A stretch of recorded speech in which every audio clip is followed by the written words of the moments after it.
বহুদিন বাদে স্যুপ খেতে বসেছি। হ্যাঁ, নিজের বানানো স্যুপ, হট অ্যান্ড সাওয়ার। চলো আজকে তোমাদের সাথে এই রেসিপিটাই শেয়ার করি। তো প্রথমেই কড়াইয়ে দিয়ে দিয়েছিলাম গোলমরিচ, গোটা গোলমরিচ। সেটা অবশ্যই জানতে পারবে কিছুক্ষণ বাদে কেন দিয়েছিলাম। তারপরে একে একে রসুন, এবং কিছুক্ষণ রসুনটা নাড়াচাড়ার পরে দিয়ে দিয়েছিলাম পেঁয়াজ, এবং তারপরে দিয়ে দিয়েছিলাম কুচো করে রাখা আদা। হ্যাঁ, এই তিনটেকে ভালো করে না মিক্স করলে ঠিক স্বাদটা আসে না। তোমরা বলবে হঠাৎ করেই যে কেন এত স্যুপের আয়োজন। অ্যাকচুয়ালি এখানে খুব ঠান্ডা লাগছে এই সময়টাতে। আমার মনে হয় ইন্ডিয়াতেও এই মুহূর্তে বেশ ভালোই ওয়েদারটা চেঞ্জ হচ্ছে, এর ফলে সবারই কোভিডের মতো সিমটমসগুলো দেখা যাচ্ছে।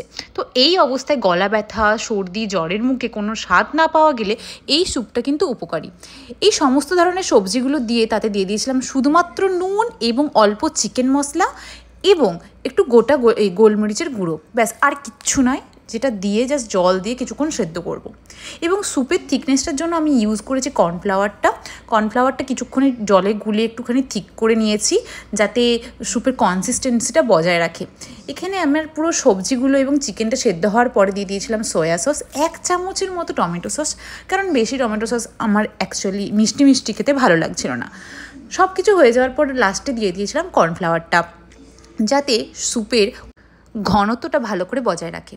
এবং লাস্টে ওই দোকানের মতো দুটো ডিম ফেটিয়ে একদম নাড়ানো অবস্থাতে দিয়ে দিয়েছিলাম, এর ফলে দোকানের মতো সেই আমেজটা যাতে পাওয়া যায়।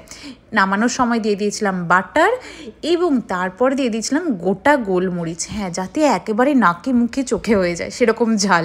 যাই হোক, তোমাদের যদি এই স্যুপটা ভালো লাগে অবশ্যই লাইক করে সাবস্ক্রাইব করে আমার ইউটিউব চ্যানেল চলে যায় নীলার সাথে। আরও রেসিপি দেখতে